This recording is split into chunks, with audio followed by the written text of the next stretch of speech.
The following is a special presentation of Higher Journeys and is brought to you in part by the 17th Annual Conscious Life Expo. Visit consciouslifeexpo.com to learn more.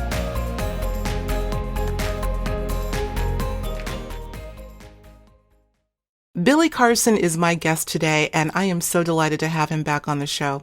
You know, when we last met up, we discussed the possible connection between ET contact and synesthesia, which was a fantastic chat. And I certainly encourage you to go have a listen to that episode if you haven't already.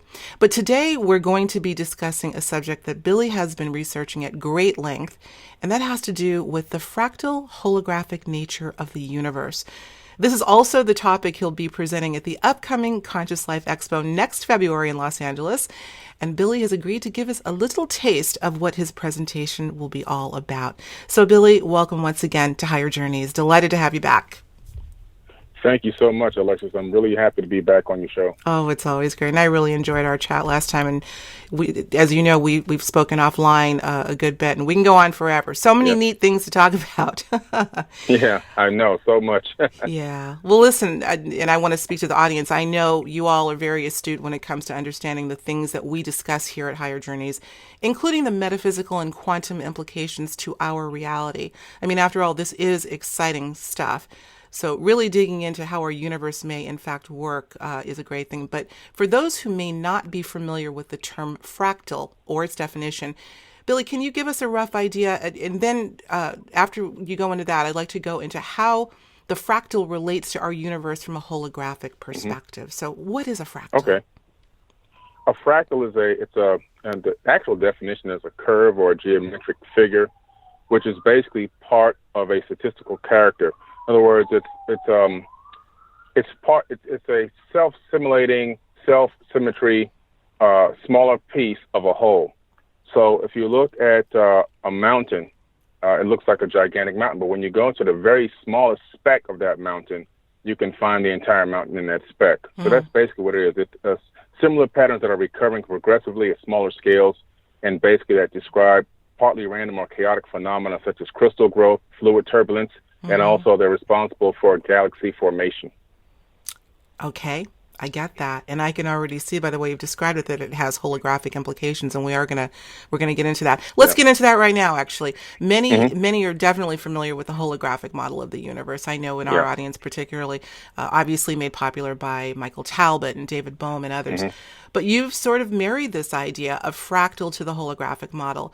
Let me ask you, Billy, how do they differ, if at all, fractal, holographic versus holographic? Is there a difference or no?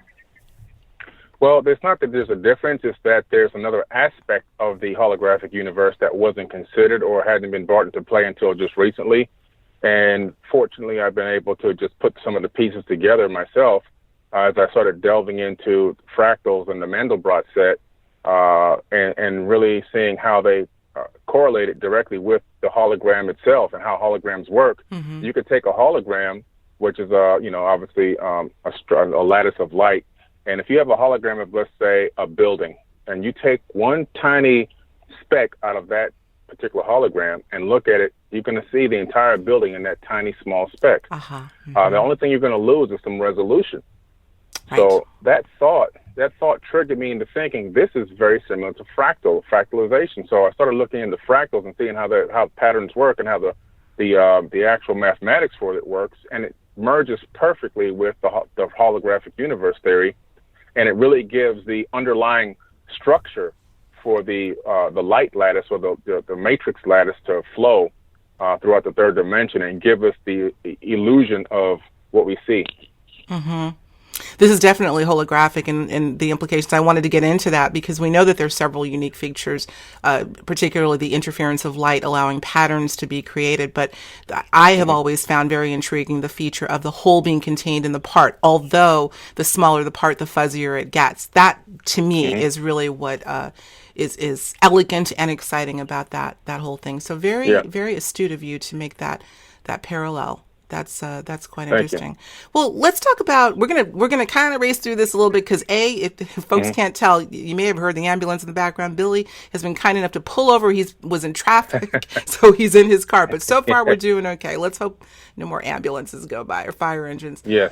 But let's talk about the simulated model of reality for a minute. I love this as well. I mean, we know this idea is now being proffered by physicists, including Lisa Randall out of Harvard, and of course James Gates at University of Maryland, and even futurist Elon Musk has gotten behind this idea of the universe as a simulation.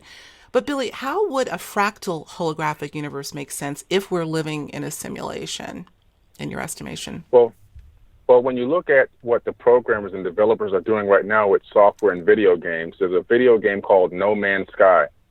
This video game fits on a regular DVD that goes into a game console, but on this DVD, there's over 800 billion planets. It's an entire universe created on one fractal set of software code.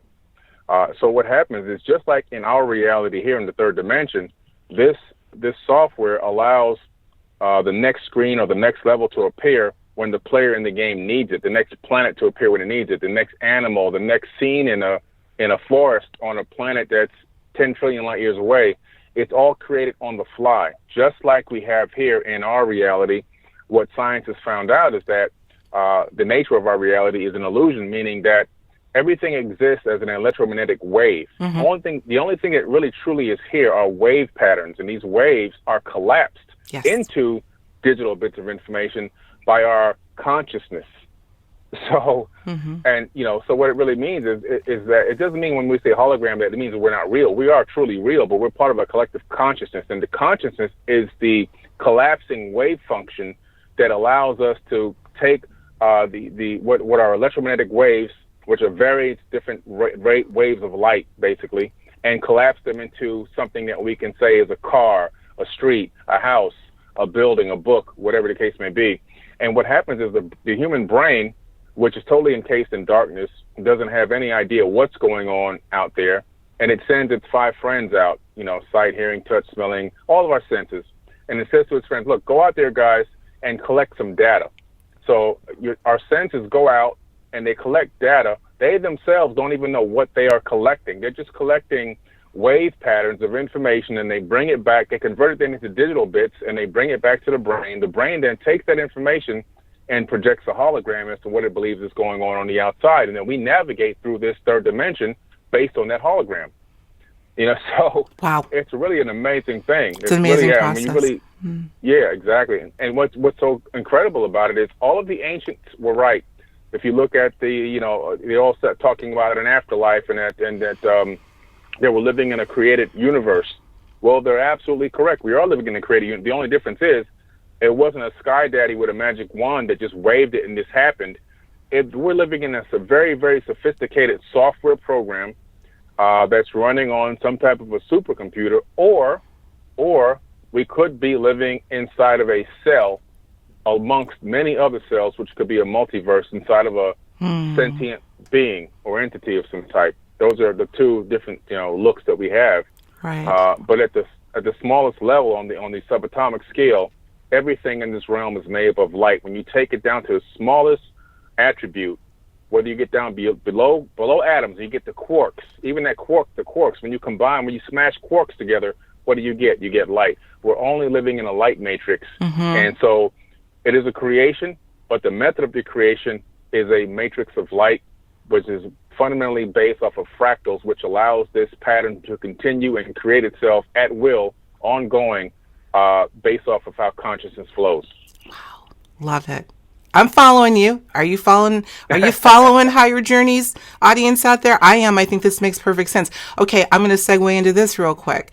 There are many different ways of expressing what's going on, and I think whenever we're talking about the holographic model in its various forms, it makes me think of the philosopher and poet William Blake, who wrote a poem. Actually, it's called Auguries of Innocence. I want to read a couple of things and ask you a couple of questions about it. This is what came to mind as I was learning a little bit more about the work you're doing in this. This is expressed in poetic form. He says, we are led... Actually, I'm getting ahead of myself. There's another part to this poem. Let me go to the beginning first. He says, to see a world in a grain of sand and a heaven in a wildflower, hold infinity in the palm of your hand and eternity in an hour. This part of the poem has always stuck with me. The universe, in other words, is in a grain of sand. Do you think Blake understood this idea of fractals and the holographic nature of reality just in that little piece? Do you know what I'm saying Yes, there? absolutely. It's there. What he's referencing is what Thoth talked about when I wrote about in my book, The Compendium of the Emerald Tablets. I go deeply and extensively into As Above, So Below, which was first put out by Thoth the Atlantean in 36,000 years ago. That's where it really first showed up on the scene, As Above, So Below. And what we're talking about is so in the microcosm, so in the macrocosm, and we're talking about, you can see an exploding star in the cell division. You can zoom out from the universe, and it looks like the neurons in a human brain. You can see a nebula and look at the iris of a human eye. So that's what we're talking about, the world in a grain of sand. It's as above, so below, and that's all based off of fractal mathematics. Amazing. So whether it's explained mathematically or poetically, it's still fundamentally the same expression. Let me read another part. I goofed. I was going to read this first, but this is the other part. I think this is going to make a lot of sense. So this part of the same poem, Auguries of Innocence, toward the end, he says, "We are led to believe a lie when we see not through the eye, which was born in a night to perish in a night. When the soul slept in beams of light, God appears, and God is light." Oh, that's powerful stuff right there. Wow, I got to get this. This is incredible stuff. I'll send it to you. I mean, always one of my favorite poems, because he's saying the same thing. We're talking about light being, God is light. Light God is is light, all. and he's talking about the single eye. He's talking about what's talked about in the Bible, and the Mahabharata, and the Emerald Tablets of Thoth. I can just keep going on and on. We're talking about taking the journey to inner space between, going to the temple. The temple is between your eyes. That's where your temple is located. Not a building out here on the streets that people go to. What he's saying in that beautiful piece of poetry is, so long as you seek salvation externally, you will never find it. You have to take a journey to inner space, and there you will find the light. The light is already in you. The power of creation, the source energy, the creator of all energy runs in you, through you, and out of you. And your spiritual antenna is your third eye, which is the pineal gland inside the human brain. Tap into that and tap into a higher source of consciousness. Basically what he's saying. It's incredible. Isn't it? It's a fantastic poem, and it's a lot longer, but as I perused it, I haven't looked at it for years. It's always been the grain of sand reference that I have used throughout my work. But as you move through the poem, you see, I think he really is expressing the internal infinitude of man. But well, we're going to switch up. We're going to cover. It is incredible. It really is. Let's switch up, because we're going to just go through a bunch of different things, and I want to encourage everyone, get your to the Conscious Life Expo in February, because Billy won't be going through it this quickly. He will be going into intricate detail about all these things, that fantastic things that we're talking about, including quantum entanglement. Now, this is where I was like, oh, I got to get him to comment on this.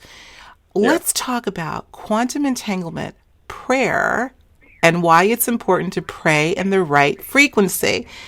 And of course, it's all related, but what you have to say about this is super intriguing. Can we talk about that for a bit? Join us for the 17th Annual Conscious Life Expo, February 22nd through the 25th in Los Angeles. This is the largest consciousness event of its kind, with 200 exhibitors and over 150 lectures, workshops, and special events. Hear from leading speakers and teachers, including Marianne Williamson, David Wilcock, Anita Morjani, Nassim Harriman, Eric Von Daniken, Linda Moulton Howe, and Deborah King. Visit ConsciousLifeExpo.com to secure your place for the transformational event of the year. Absolutely, definitely. Quantum entanglement is where you take two particles of matter and you use a laser. This is just one method you can use if you want to do a standard laboratory experiment. You can use a laser to do something called a parabolic down conversion, where you actually get both of these particles on a specific frequency that are in harmonic resonance with each other. Once this is done, you can take one of those particles, and if you had the capability to travel to the other end of the universe, whatever you put in one particle that's still by you, whatever data, you can put data in it, you can change information on that particle, the other particle will respond instantaneously. And this is something that's been replicated in scientific laboratories all around the world many, many, many dozens of times. And now I think the record for entanglement that they've set so far has been a molecule, and I believe it's been 4 miles. So this is something that's going on right now at major universities and science labs. So it's not fantasy, guys. Whoever's listening to this, this is real stuff. Oh, sure. Einstein postulated this way back in the 30s, I believe it was. So now what we have here, so we have quantum entanglement. But what I did was when I started researching quantum physics and quantum mechanics, I was studying at Conn University, which is an online quantum mechanics and quantum physics university that I've attended for years. I started saying, wow, this is really interesting, because now I'm seeing how the cells in our brain and the particles in our brain are set to are vibrating at specific frequencies. And I'm wondering if consciousness can connect to those frequencies. So as I started delving into more metaphysical content, I realized a correlation between quantum entanglement and the capability of the human mind to also quantum entangle with other particles out there in the universe. And I found some studies on this that verified my theory, really, by real peer-reviewed science. So I said, wow, this is incredible. Now I understand how prayer's working, because when I looked at a segment that Greg Graydon did with a woman that had a tumor inside of her uterus, inside of her bladder, a bladder tumor. I'm familiar with that. And they put they put it on ultrasound live on camera, and this was up in, I believe it was in China, and these Chinese scientists were using no medical tools whatsoever. They were doing nothing but chanting, and the chant was a prayer. And live, within a few minutes, this tumor evaporates live on camera, and the woman is healed. So when Braden said to them, what were you guys saying? They translated it loosely into, it is done. Yeah. And that really hit it for me. That's when I realized that the way prayer and the way the mind can quantum entangle with the law of attraction and with the power of the consciousness of the universe, if we pray the right way, which I'm going to go into in a second, we can actually affect change in not only in our own bodies, but also in a realm around us, even change our own reality tunnels. And another confirmation I got about that was when I started reading the Emerald Tablets, and Thoth is talking about using frequencies, vocal frequencies out of your mouth to change your reality tunnel. I was just going to mention vocal frequency. Yeah, I'm sorry. Go ahead. Yeah, that's what he did. So the sound has the capability of altering. So I was like, wow, how can we combine this? How can this combine into prayer and meditation, or does it have a link? So I started researching that, and I realized that we have right now 7.5 billion people on the planet. 85% of the people of the 7.5 billion are religious, meaning they believe in one religion or another. Out of that 7.5 billion, you have to imagine now that trillions of prayers are going up on a daily basis. Trillions, because some people pray 3, 4, 5, 10 times a day. You multiply that by billions of people, you have probably Googles of prayers going up on a daily basis. But yet and still, there's not much change occurring in the lives of the people that are praying, as well as on the planet. So what is the problem here? What is the problem? Why aren't things changing with all these prayers going up to these deities? Well, I realized that we're praying in the wrong way. The majority of us are praying from a position of weakness. So when you're getting now into, we're talking between quantum entanglement, and right now we're talking about the frequency aspect of it, which is a vibration. So right now what happens is you have to come in with a high vibration to get the attention of consciousness, because the law of attraction doesn't respond to low vibration. So when you're going from a position of, oh, please, God, help me, I can't pay my mortgage, or my son is sick, or I need help with this, or I need help with that, I don't know what's going to happen with this or that, and so forth and so on. That is a position of weakness, a position of begging, and a low vibration that the universe does not even register. It doesn't even comprehend. The universe is vibrating at a high frequency when we're talking about law of attraction. When you come in from a position of power, and your mind and your meditation, your prayer now is from a position of power, understanding that the consciousness and the life force energy is flowing in you, through you, and out of you. Now your mind is in a different frequency. Your brain cells, the magnetite crystals in your brains are vibrating at a much higher frequency, and now they're quantum entangling with the one conscious, the one of all, the mass consciousness of the universe that really dictates everything that goes on and happens. And now the law of attraction can flow better to your favor, because you're coming in from a position of power. And what I mean is, instead of saying, oh, please help me, deity, I don't know how I'm going to pay my mortgage, you go in and say, all of my needs are met swiftly. this money that I need to take care of this debt is going to come to me from different angles or different means.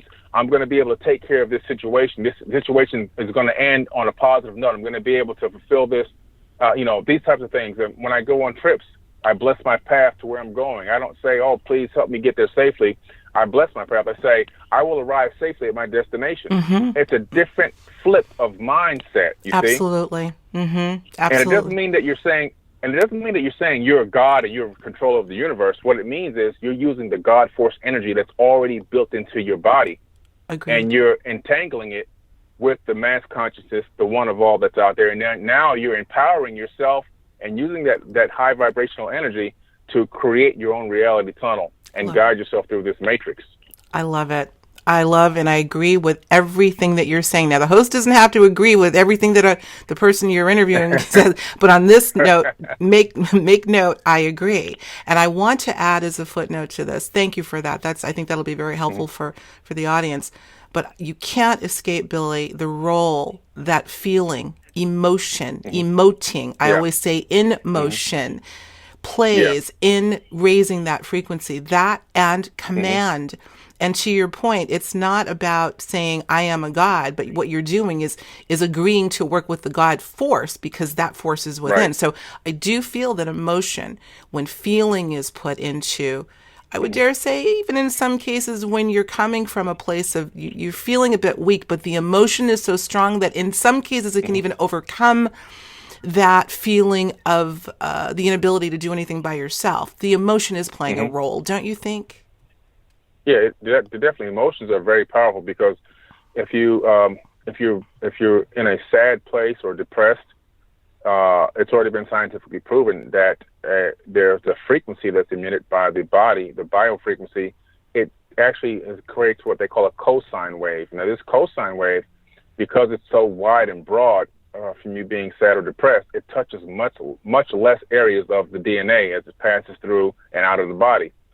When you're in a happy mode or an excited mode, the cosine is extremely short waves, and those waves touch a lot more of the DNA as it exits the body. So, and when you realize that your DNA is also capable of sending and receiving Wi-Fi signals, just like the Wi-Fi of your cable modem at your house or your business, then you'll understand why that's important, because now you're sending out a signal at a high frequency from being in a highly emotional state, like for being excited or being happy, being positive, versus if you're sad or depressed, the signal that's going out is a very low frequency signal, and that signal actually can interact with other low frequency signals and keep you in a depressed state, maybe even push you even deeper, because it's receiving frequencies that it can match, not a higher frequency. And this is why people that go into depressions and so forth sometimes end up going very, very deep. They don't realize that the medicines and so forth that they're giving them continue to keep their frequencies lower and lower and lower, and they're only going to then pick up low frequencies from the universe itself, from the ether of space-time itself, and it's going to push them into deeper depressions. Right. I would imagine it's replicating the emotion. And very, very. It's like an echo. Yeah, absolutely. That would be a perfect analogy, an echo, more than analogy, really. Okay. Wow. Well, you were mentioning magnetite crystal. This is another area that I find fascinating. I mean, just working with the mineral kingdom energetically is a massive study in and of itself, and very interesting. But let's talk about magnetite crystals within our own cellular structure and how they play a vital role in this whole fractal holographic idea. And here's something that I find, and I have magnetite crystals, I own some. What I find so extraordinary, Billy, about the magnetite, the form of a magnetite, what you'll see is its octahedral structure, which is, as a platonic solid, is composed of what? 8 equilateral triangles. Yep. And I know this plays prominently in your discussing the fractal aspect of the pyramidal structure, let's just say. So let's get into that, because there's a lot of dot connecting we could do there. Let's talk about that for a few minutes. Absolutely. I mean, well, now we're talking about we have magnetite crystals in our brain. We have millions of them in our brain, actually, which unfortunately we've kind of a lot of us don't realize that it's there, and we've been like disconnected from it, the awareness that they're there. Because to give you an example, when there's a tsunami coming inland, the wild animals they're getting a signal through these crystals that there's danger approaching, and they don't die. They head up to the mountains or the hills. But the people and and pets, they end up dying because they're not tapped into that system anymore. So we've been slightly disconnected from our magnetite crystals. In ancient times, we were using them to navigate the planet, to find food, water, to get information directly from the source, the ether itself, and as well as communicate directly with the planet and maybe even with ourselves telepathically without having to even speak. Came in handy for hunting and things like that. When you're far away from somebody trying to hunt, and you don't have the capability of obviously using Bluetooth, you've got to use different ways of communication. And I believe that this is what happened. I believe that now, even though we're Homo sapiens, we're supposed to be more modern. I believe that we're actually less modern in terms of our spiritual connection and access to some of these capabilities that we all should be able to use right now. These crystals are actually living beings inside of our bodies. This is what is really intriguing, because I'm actually doing a show for Gaia called Sentient Living Crystals. And through the research that I've done now for the last 8 months on this topic, I've gone really deep into it. I've now discovered that crystals are sentient living beings. And so we've got living entities inside of our sentient bodies that really are alive and communicate with each other and with the universe. And they have the capability of even creating their own realities and outcomes and so forth. So when you realize that you have this kind of power in you, it's a symbiotic relationship where we've got now to understand that they're a part of us and we're a part of them, and we're supposed to be working together for outcomes, through consciousness. But we've been disconnected from that, unfortunately, and we're not able to, tap into that. Birds use it, turtles use it to come back to nest. Birds use it to roost and go travel south for the winter and so forth and so on. But we've been disconnected from it. But they are so powerful, and if we can just rediscover that feeling, that access to those magnetite crystals that are already in our bodies, we will realize how much more powerful we can be in terms of prayer, meditation, and just intuition, knowing what's going to come and how it's going to come and where it's going to come, and just being more in tune with nature itself.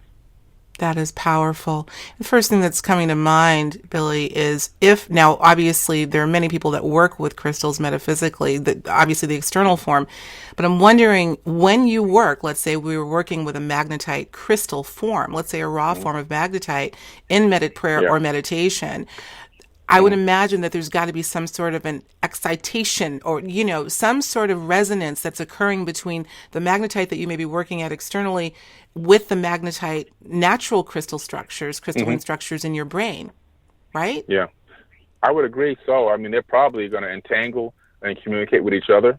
And it may even be possible that by using a much larger stone during the meditation or prayer process, you can amplify a weaker signal that may be coming out of your body through having an additional, magnetite crystal with you when you're meditating and praying and so forth. That would be great. And they're not that expensive. Right. Oh, no. You can get, especially the raw forms, for little to nothing. I say, journeyers out there, as well as Billy and I, let's all make an experiment out of that. Let's see what we can do there. I'd like to talk about that more, because I think that's I think the implications there could be quite large if done in a certain way. Yeah. So, okay, maybe we'll come back to that. But I'm going to get one more in, and then we're going to shut it down, because I have already hit my 30-minute mark, and this has been great. You can only imagine how great this talk is going to be in February. Let's briefly touch on power nodes. This is what you've called power nodes. You say that they exist all over the planet, and you say that they are fractal as well. But I'm curious, Billy, when you refer to power nodes, are you speaking of ley line structures, or is that different? Yeah, I'm talking about ley line structures, ley line patterns on the Earth, the grid itself of the Earth, where magnetic fields are emanating, or these magnetic resonance areas are emanating from the planet's surface or from underneath the oceans. But what happens is, when you look at a global view of where all of these magnetic fields and these ley lines are located, it creates a fractal pattern right around the planet. Wow. And we're talking about tetrahedrons. And you can connect the dots with them. I mean, they're everywhere. You can connect the dots, and you can create a 64-grid tetrahedron, which is inside the flower of life. It's amazing. That's right. Yeah. Amazing. Yeah. I mean, it's just absolutely amazing that is also wrapped and directly built into the planet that we're on right now. And so the ley lines relate in that way, in that they can create these tetrahedral shapes, is what you're saying. Yeah, correct. If you create these tetrahedral shapes, Oh, if you connect the dots of them around the planet, and then when you analyze and look at some of history of some of the locations of these ley lines, you discover all different types of ancient structures there, yes. pyramids, temples, and you go, why would these ancient people build on top of all these ancient spots all over the world? Well, because there's energy centers there. They understand that there's power there. There's access to higher realms of consciousness, dimensions, different aspects of time, dilation, in all these things, and maybe even a possibility that they can tap into quantum entanglement through meditation and prayer better through those magnetic resonant locations, those nodes around the Earth that are, again, based on a fractal pattern, which create a 64-grid tetrahedron, which is absolutely amazing. That is. That's another one that we could. Yeah, I'm sorry. Go ahead. I'll add just one last piece to that. Yeah. Inside the 64-grid tetrahedron, what's so powerful about it? Inside the 64-grid tetrahedron, you have something called the vector equilibrium. The vector equilibrium is a basic shape that allows you to tap into free, unlimited energy right from the ether of space-time. Shh! Don't say that too loud. Someone might be listening. Shh! Let's keep that between us, huh? Oh boy! I think there are a few people that know that, and well, let's just say the rest is history. And it's not funny, actually. It's a very serious thing, and I believe you. Absolutely. Yeah. Well, we are out of time. This is great. I think we did fairly well considering we were on the fast clock here. It was great, as always. Let me just say, folks, if you liked our discussion today, you will definitely want to think about heading to the upcoming Conscious Life Expo, February 22nd through the 25th at the LAX Hilton in Los Angeles. And I, of course, will be there to cover the expo once again this year. And Billy will be there with might I say, your brand new bride-to-be. Billy just got engaged. Yes. Congratulations. Thank you very much. Yes, she should be there. If everything goes right with her company, her business in Ohio, then she should be there if everything is staffed properly. I'm looking forward to it. Okay, as am I. Looking forward to meeting her. That's great. And one more thing. Did I hear a rumor that you may be throwing an after party at this conference? Is that true? Yes, I'm trying to throw an after party, a Pantheon Elite after party. You know, I have the Conscious record label, and we did one last year. It went off very, very well. Oh. So I'm still gathering a few artists. A few artists who unfortunately were unavailable, so I'm still trying to get a few more artists to chime in here so we can have about 3 or 4 artists, maybe Saturday night, for about 2 hours, 2.5 hours max, and just jam out to some conscious music and enjoy it. I love it. I love it. And where can people find your conscious music? Your the music that's on, is it iTunes? You've got some stuff on iTunes now, right? Okay. Yeah, iTunes, Spotify, Tidal Music, Deezer, any music app you have on your phone, you're going to find music from Forbidden Knowledge, Donnie Arcade, Cruz, Jackson Turner. They're all under my label, and we've actually just had a song that went to, an album that just went to Billboard and was on Billboard for 8 weeks. Oh, listen to you. Yep. Listen to you. Oh, I'm so excited. Keep it going, man. Continued blessings. And I know you've got many to come. People, go to forbiddenknowledge.com. Am I right? Number 4. Yep, with the number 4. Number 4, forbiddenknowledge.com. Of course, we'll have a link associated with this interview. So you can learn more about this amazing man, the great work of Billy Carson. Billy, what can I say? Thank you, man. Thank you. Keep it coming. And anytime you want to come on, you're welcome. I enjoy having you always. Thank you so much. All right. Take care, everyone. We'll talk to you real soon.